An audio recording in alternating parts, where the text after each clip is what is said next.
what do we do with our cities in the 21st century?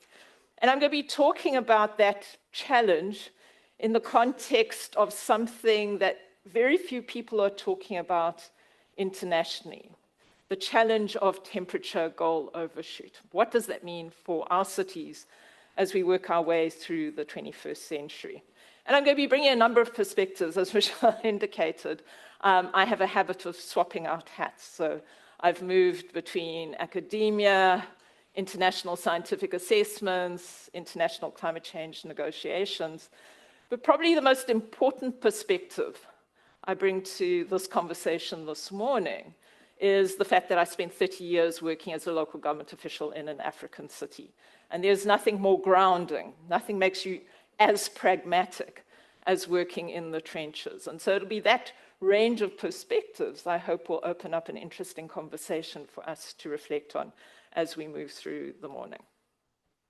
But to talk about temperature goal overshoot, I'm going to have to set the scene by talking about climate change. I think it's important that we all have a common understanding of where we're coming from the policy side. I think it's common cause, and certainly for many people in this room, that as a global society, we've acknowledged that human-induced climate change is a challenge. We've come together in a global compact to try and tackle that challenge. And our primary instrument is the United Nations Framework Convention on Climate Change, or UNFCCC. This is a field littered with acronyms, unfortunately. And that's one of the 3 Rio conventions that we put in place in 1992 when we seriously began having sustainability discussions as a global society. And at the heart of that convention is our desire to prevent dangerous human interference with the climate system. So effectively, we don't want our activities to upset the climate system in a way that impacts on our socioeconomic aspirations. Now, we've used a variety of tools and mechanisms over the years, things like the Kyoto Protocol and so on. But the predominant mechanism that we're using now is the Paris Agreement, which we unsurprisingly negotiated in Paris in 2015.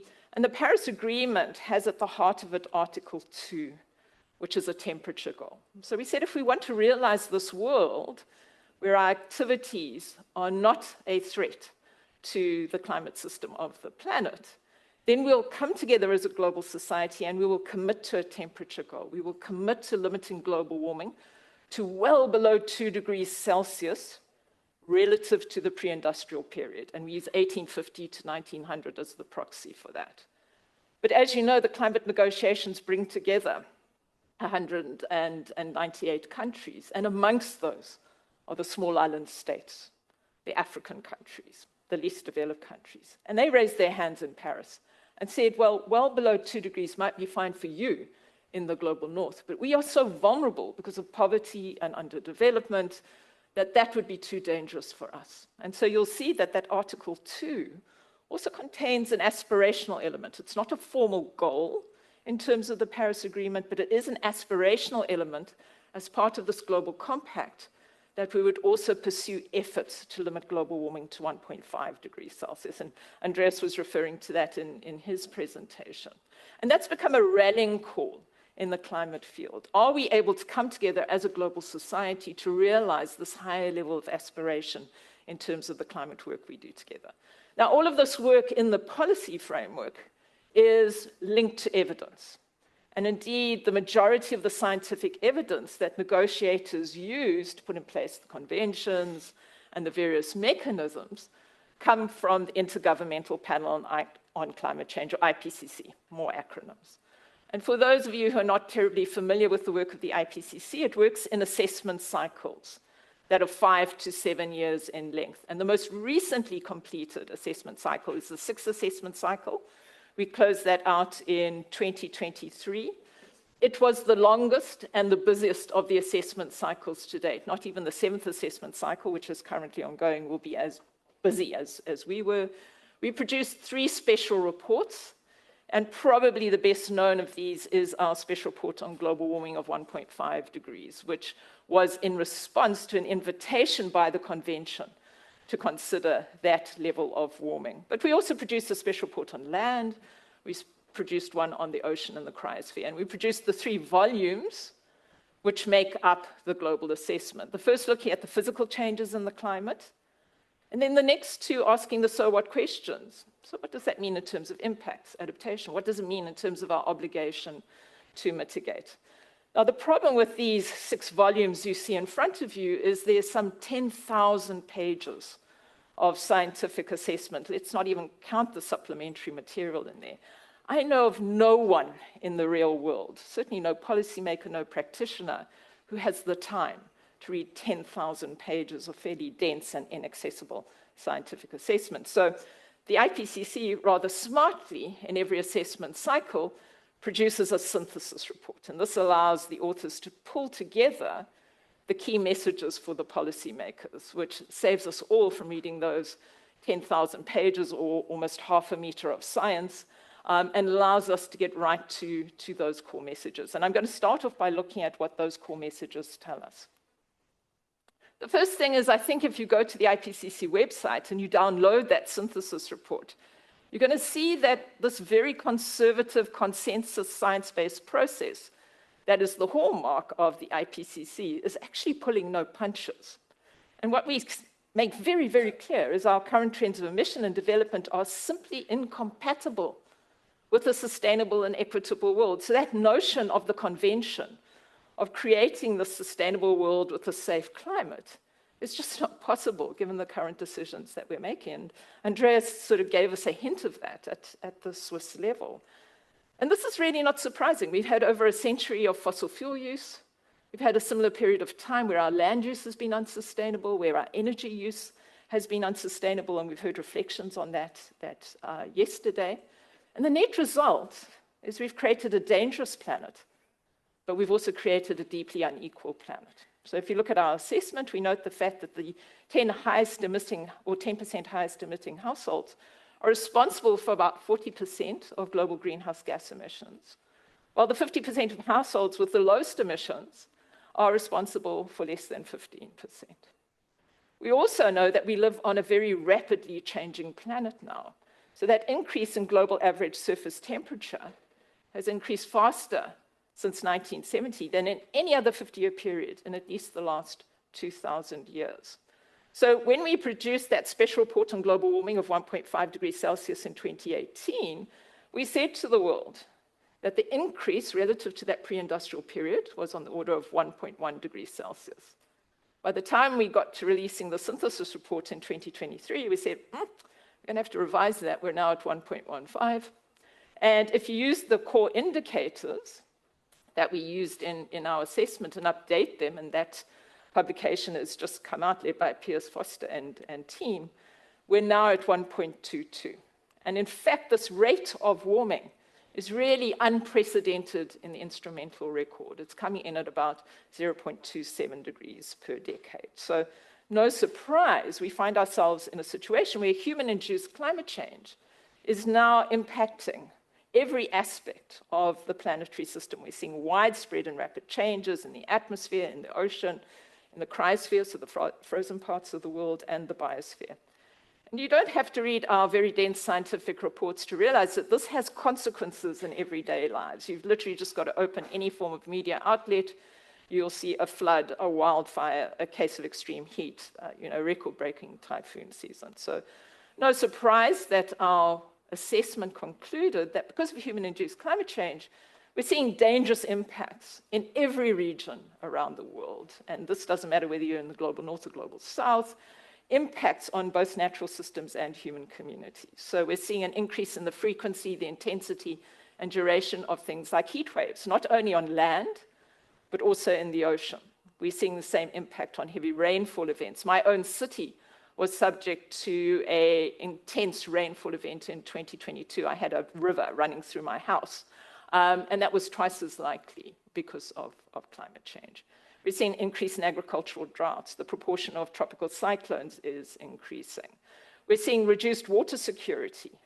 Every year, about half of the world's population experiences water scarcity at some point during the year. Millions of people are now exposed to acute food insecurity in the very places that are less able to deal with it. So Africa, Asia, South and Central America, the small island states, the least developed countries, the Arctic. We're also seeing the growth in agricultural productivity declining. So in Africa, where I come from, that decline is on the order of 34% since 1961. Because the oceans are getting warmer, they're getting more acidic, we're seeing reduced fish and shellfish yields. We're seeing intensified impacts in the world city because of extreme heat and flooding. And around the world, we're seeing loss of agriculture, of infrastructure and livelihoods, and those climate-exposed sectors, so things like agriculture, forestry, and fisheries, are all experiencing economic impacts. But IPCC reports don't only look at the impacts of human-induced climate change, we also review the literature to try and understand the extent to which we are responding to this challenge. And unfortunately, the news there too is not deeply uplifting. We show that the pace and scale of what has been done so far, and indeed our current plans, are simply insufficient to tackle climate change. And of course, we have two fronts on which we deal with climate change. The first is adaptation. So that's about adjusting to the changes in the climate we've already experienced, and you can see in Europe your extremely hot summers now are making you talk about air conditioning in your buildings, not only heat. We show that in terms of adaptation, there hasn't even been progress, and we've seen progress in all sectors, we've seen progress in all regions, but it remains fragmented, incremental, and very sector-specific. And there's a very large adaptation gap between what we should be doing and what we are doing on the adaptation front. Where we have seen effective adaptation is largely in the agricultural sector, so things like on-farm water management, soil moisture conservation, but we're also seeing an uptake in ecosystem-based adaptation, for example, through urban greening. But we also raise a number of red flags in the 6th assessment cycle. The first of these is you can no longer adapt your way out of the problem. This option is off the table, and this is because there are real limits to adaptation. Firstly, hard limits, and this is where there are simply no options to avoid intolerable risks. And in that regard, we have a whole host of ecosystems that are already at risk: warm water corals, coastal wetlands, rainforests, the polar and mountain ecosystems. And many of these ecosystems are the ecosystems we're using to improve urban resilience, like planting our coastal areas with mangroves. So a real challenge in that regard. But we also have soft limits. So this is where there are, in fact, options available for us to utilize, but we can't for a variety of reasons. And we showed in our assessment, for example, small-scale farmers and households in coastal regions are hitting these soft limits because of lack of policy support and adequate finance. Adaptation finance for anyone who works in the field is always a very sore point because only a small portion of globally tracked finance actually goes to adaptation. Another red flag we raised is maladaptation. So what is good adaptation today might not be good adaptation 5 years from now, certainly might not be good adaptation 10 years from now. So we've got to think about the unintended consequences of adaptation action. So for example, putting in place expensive irrigation schemes in places that will continue to experience intensifying droughts. And the sad news is that even if I had some magic wand and suddenly could wave it and we had all of the adaptation funding we needed, all of the technology, all of the political will behind it, we can no longer avoid losses and damages. They are now an inevitable part of our future, so we have to plan for them. Mitigation, and we've heard about that already this morning, what we show there. Obviously, this is about reducing the greenhouse gases, carbon dioxide, methane going into the atmosphere, increasing the sinks that absorb them. We show that policies and laws have expanded, but government pledges around those emissions are making it harder to realize that central temperature goal of the Paris Agreement, well below 2 degrees Celsius. And unsurprisingly, there are substantial gaps between what governments promise and what governments deliver. And you'll see the reference here to 2020 and 2021. That's because in each IPCC assessment, there's a hard literature cutoff date in terms of the assessment. But if you look beyond the IPCC work, for example, to more recent work undertaken by the Secretariat of the United Nations Framework Convention on Climate Change, they produced a synthesis report before the climate negotiations embarked at the end of last year. And what they did is they looked at all of the climate plans that governments have provided under the Paris Agreement. And unfortunately, they come with a very unimaginative name, these climate plans. They're nationally determined contributions, or NDCs. And they showed if all of those climate plans were fully implemented. And that's a very tall order because many of them from the Global South are conditional plans, saying we can do this if we have technology support, financial support, and that has never materialized at scale. even if these were fully implemented, we would only see a reduction in emissions levels from 2019 levels on the order of about 2.6%, whereas the scientific assessment of the IPCC is saying that by 2030, we in fact need to reduce those levels by 43%. So you can see how way off mark we are in terms of mitigation. But we are, as I say, seeing these expanding policies to reduce greenhouse gas emissions. And just this morning, we heard about work being done here in Switzerland. And it's happening at a variety of scales, including at the city level. We're also seeing the increase in technically viable and cost-effective options being made available. We've seen this global spread of solar and wind energy. The International Energy Agency, in its annual reports, talks about this unstoppable shift, that clean energy is entering the energy system at an unprecedented rate. That we're seeing improved energy efficiency, demand-side management, better electrification in our urban areas, more green infrastructure in our cities. We're managing natural resources better, we're reducing food waste, but even with all of that momentum, we are still way behind a trajectory that is in line with what we agreed in Paris. We're also seeing lags in adoption of these low-emission technologies in developing countries because of the usual challenges, lack of finance, lack of technology development and transfer. And Victor and I had a very engaged conversation last night over dinner around the pivotal role of energy in Africa's development path. And unfortunately, finance, the bulk of our climate finance goes into mitigation, but even with that, it falls far short of the levels we would need. We need 3 to 6 times more finance, and what was agreed in Baku, unfortunately, doesn't help us terribly much in that regard. So overall, we found ourselves, in relation to this challenge of climate change, extraordinarily ill-prepared to deal with the hazards and threats we face today, but also into the future. And what was useful about the 6 assessment cycle is the science is advanced enough that we can make some statements about what the future might look like, depending on the kind of choices that we make today, particularly the kind of choices we make in the world's cities. So if we look at what we concluded in this regard about the future, it is very clear, and indeed Andreas has already given a local take on that. Because we've not been sufficiently ambitious in terms of our mitigation, the increase in global average surface temperature is more likely than not, and this is wonderful IPCC speak, to reach 1.5 degrees in the first half of the 2030s. Now keep your eye on that date, because I will come back to it in a moment.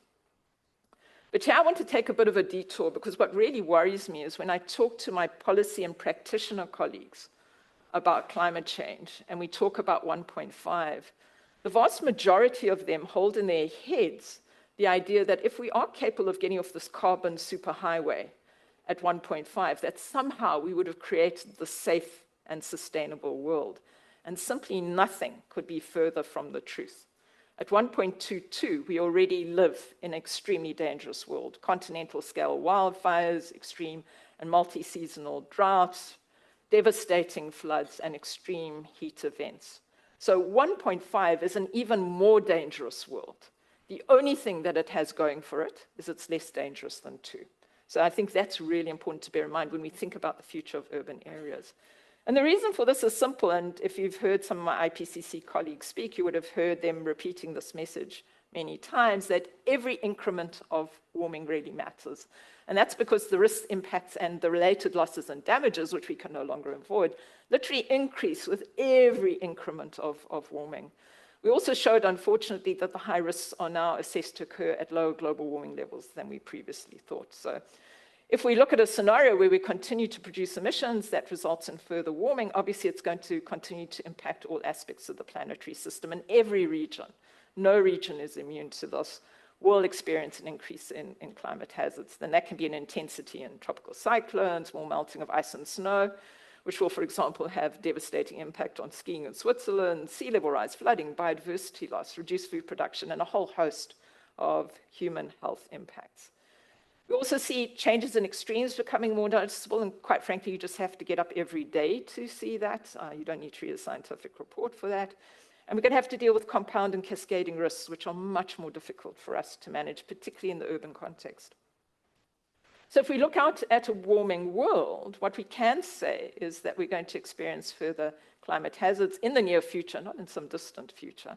And the adverse impacts will continue to increase. So, for example, if you think about a warmed world, will experience more extreme heat events as the annual hottest day gets hotter, particularly if you are in the mid-latitude regions and in some of the semi-arid regions.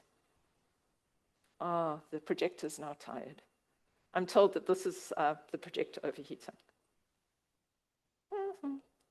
Right, soil moisture. Okay, now we're going backwards. Soil moisture will also be impacted as we warm, and that will obviously have impacts for agriculture. It will have impacts for ecosystems. There'll be impacts for biodiversity. So if we look at a world at which we are warmed to 3 degrees relative to pre-industrial, the risk of extinction in the world's biodiversity hotspots, and many cities are located in biodiversity hotspots. I come from one of them, Durban in South Africa, located in one of the 37 global biodiversity hotspots. The risk of extinction in those hotspots is 10 times higher at 3 degrees than it is at 1.5. There are also risks to human health from heat and humidity, and quite frankly, if you look at these series of graphs, you've got to begin to question the habitability of the tropics as you move beyond 2. And we know that the tropics have many vulnerable communities, they have many vulnerable ecosystems.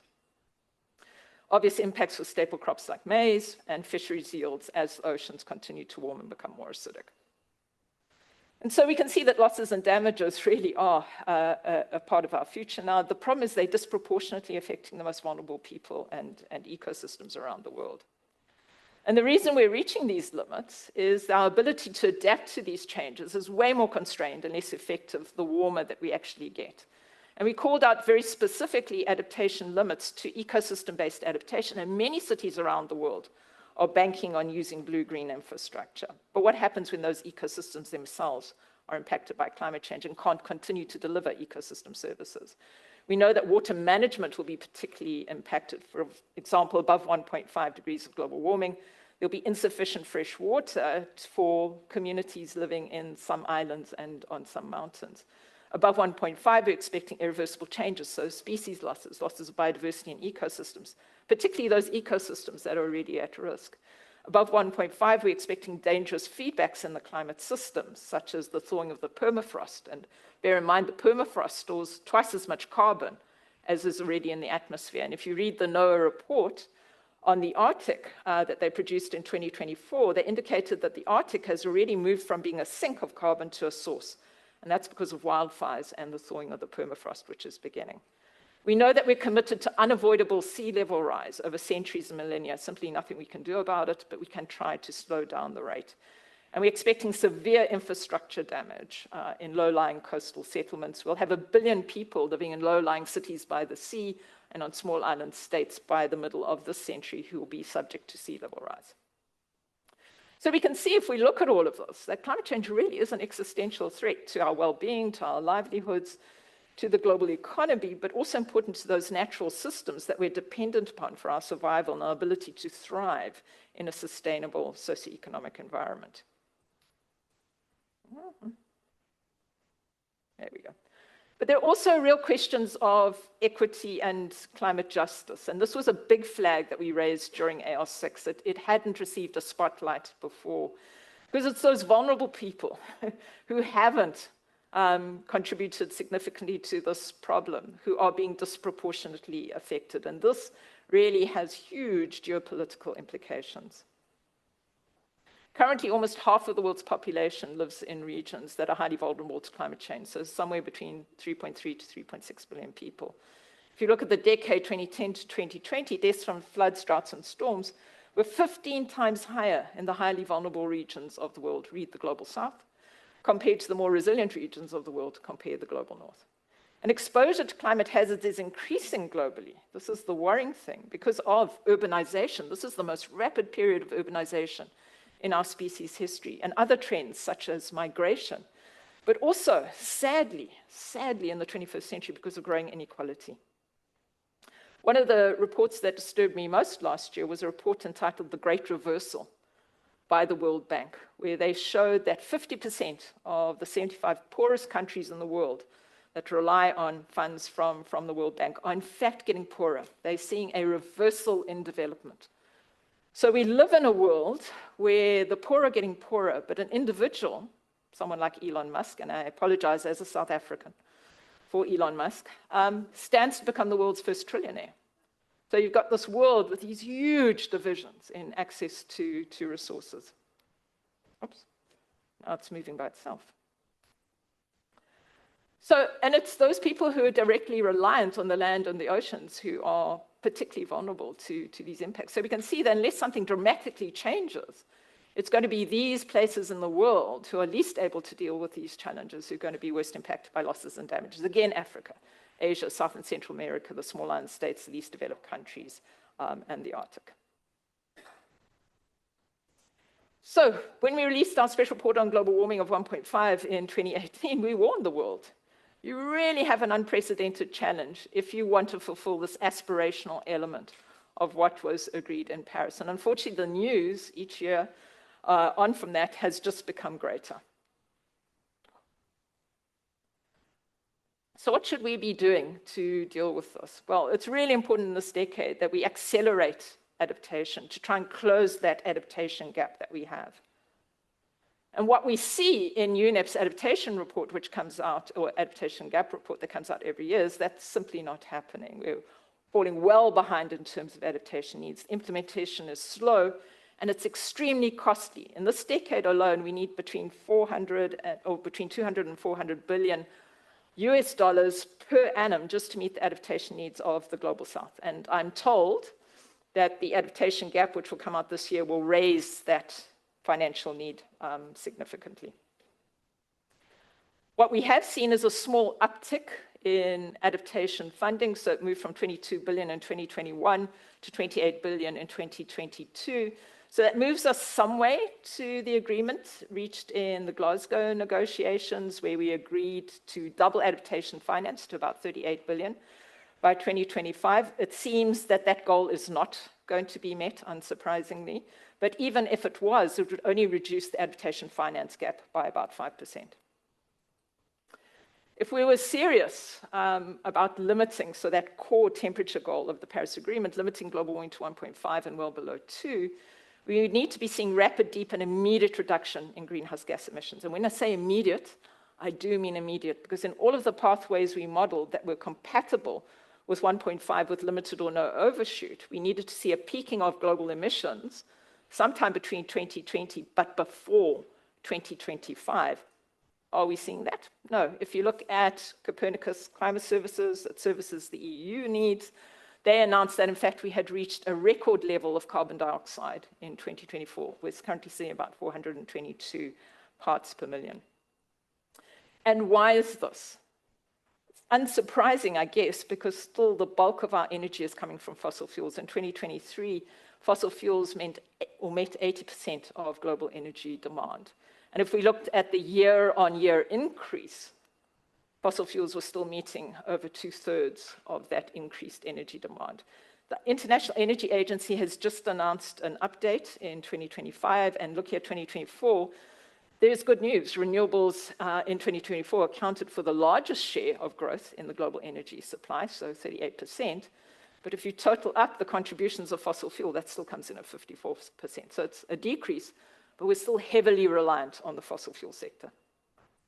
So no surprise, UNEP's emission gap report says, look, unless you do something about these climate plans and they become more ambitious than they currently are, this aspirational element of 1.5 simply will be gone within a couple of years. And in fact, that report projected last year that business as usual could take us to a world warmed over 3 degrees Celsius. So if we look at those temperature aspirations, 1.5 is off the table, 2 is definitely at risk, and that to me is way more worrying, and 3 is sitting on the horizon.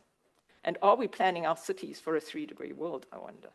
And the reason for this is simple, is governments in aggregate are still planning to produce more than double the amount of fossil fuel in 2030 than would be consistent with limiting global warming to 1.5. The oil majors are simply not playing ball. So we saw, for example, Saudi Aramco looking to increase market share by pumping more oil, despite the fact that Saudi Arabia is highly vulnerable to climate change. BP is standing back from its commitments to renewable energies.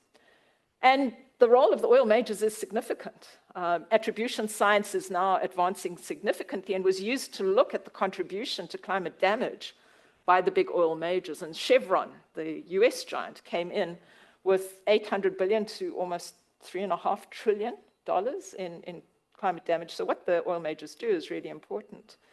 But it's not only oil. Coal is also very much in the mix. The International Energy Agency reported in 2024, we saw the demand for coal, in fact, rising by 1.5%, reaching a new record limit of almost 9 billion tons, and we could remain at that near record levels for at least a couple of years. Certainly India and China are burning more coal, ironically because it's getting hotter and they need more air conditioning. So there's an argument there, but you're not immune, folks. It's been reported that you are now using more electricity from fossil fuels in this year than you were last year. And this is because of low wind and hydro output and higher gas prices. So we can see that this is a complex space and we're not making the dramatic progress we need to. So no surprise when Copernicus looked back at 2024, they announced not only was it the warmest year on record, it was the first calendar year to exceed 1.5 degrees of global warming relative to the pre-industrial. Doesn't mean that the aspiration of the Paris Agreement is lost, because that was an average over a 20-year period. But as a recent paper reported, the fact that we've now had one calendar year over 1.5 probably signals the fact that we are in that 20-year period. The last 10 years have been the 10 warmest on record, and in those 10 years, 23 and 24 stand out dramatically, and we can see this in this plot. They are much warmer than the years that preceded them. 2025 is in the same kind of region. It's only been the last couple of months that we've seen the anomaly drop below 1.5, but even if we look at the 12-month average, we're still about 1.53 relative to pre-industrial. We've got the same problem in the oceans. 2023 and 2024 just stand out as exceptional years, despite the fact that the El Nino was not as strong as previous events, and 2025 is in the same kind of category. And this is causing the scientific world to scratch its head. Why were these 2 years so much warmer than the preceding years? And we're getting better at understanding this. One of the big problems is our terrestrial ecosystems are no longer absorbing as much carbon dioxide as they used to. So they peaked in 2008, and they're now declining, which means more carbon dioxide is now going to go into the atmosphere and contribute to warming. Other things that have been spoken about: volcanic eruptions, the decrease in emissions from shipping, decrease in low-level cloud. We're in a solar cycle maximum. There's more water vapor in the atmosphere, and that has a strong global warming effect. So if we look out to 2025, the current projections think here it could be the second or third warmest year on record. And if you look out at the next 5-year period, the estimations of the WMO is that the average warming will be greater than 1.5 degrees Celsius.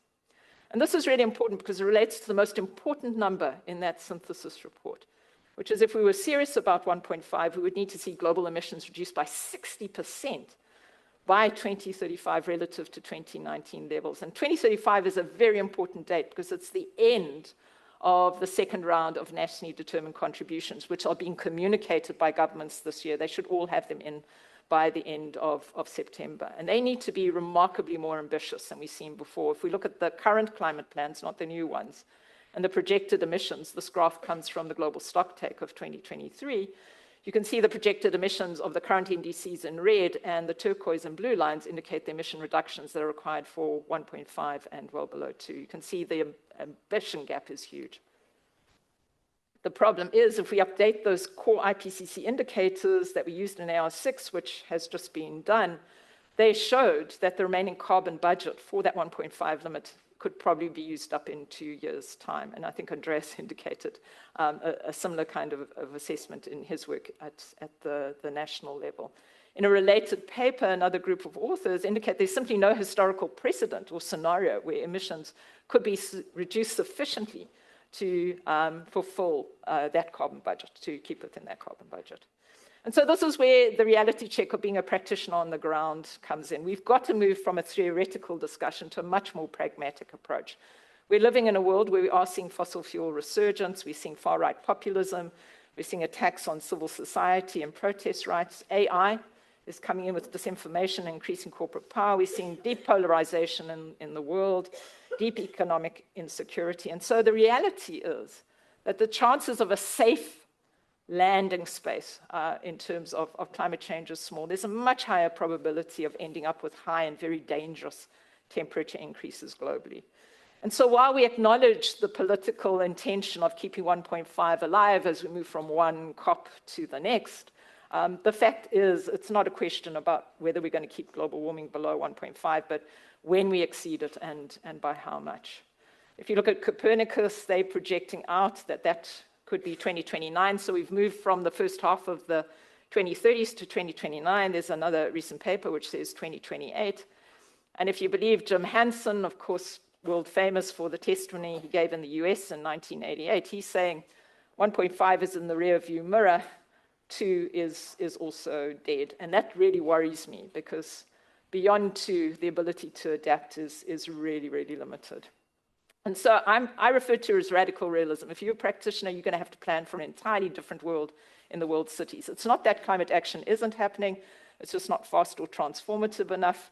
We've avoided the worst case scenarios, so we're not going to increase to 6 degrees, but we've also missed all the best case scenarios of below 1.5. And so as I say, it's not a question of whether we're going to stay below 1.5, it's when we're going to exceed it and by how much. How quickly can we return to 1.5?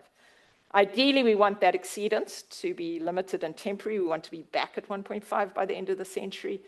But there's new science emerging saying, well, is that concept of reversing possible? Because the definition of overshoot in IPCC terms is an exceedance and then a return. But that ability to reverse is being questioned because of potential strong Earth system feedbacks, which could continue to drive global warming. And unfortunately, because of political resistance, there's been a very limited discussion about what breaching 1.5 actually means. And so in reality, for practitioners like me, we've got to think practically about a second or third best world of irreversible losses, the consequences for human and ecosystems, and a whole host of ethical questions that come from overshoot, because it's the poor and vulnerable who are going to have to deal with the impacts of the exceedance of temperatures, and I've described it in some detail what those might look like, but also the impacts of the attempt to return to 1.5. So think about large-scale BECCS, for example, bioenergy capture and carbon capture and storage in Africa could endanger our food security. So how do we actually keep options open during this very difficult time, given the fact that we haven't done a lot of research into what a world of overshoot looks like in terms of warming outcomes, impacts, and associated risks? What new toolbox do we need to survive a world of overshoot? We certainly need a much more open public and political debate about this expanded risk landscape. We probably need a new model of development, a new plan A to deal with managing this world where climate goals are exceeded. But the important message is that even with overshoot, we simply cannot backslide on ambition. The goal doesn't change, even as we move into a world of overshoot. We must keep doing as much as we can, as ambitiously as we can. So for me, as a practitioner who's worked on the ground for many decades, I've got to look at a scenario where we exceed 1.5. 2 is probably not possible either, where 3 is more likely. And that, at the very practical level, is a world of trade-offs and very unpleasant surprises. But it's also a world where we've got to do absolutely more of everything. Mitigation, adaptation, finance, addressing losses and damages. So we need a response that's developmental, fair, and equitable. We need to be mitigating as if 1.5 is possible, adapting for 2, and building resilience for 3. There are first steps in the conversation happening. So IASA in Austria, the International Institute for Applied Systems Analysis, are holding the world's first overshoot conference. And UNEP is going to step out from the queue and provide a spotlight report in June of next year to try and provoke this social and political debate around overshoot. Thanks very much.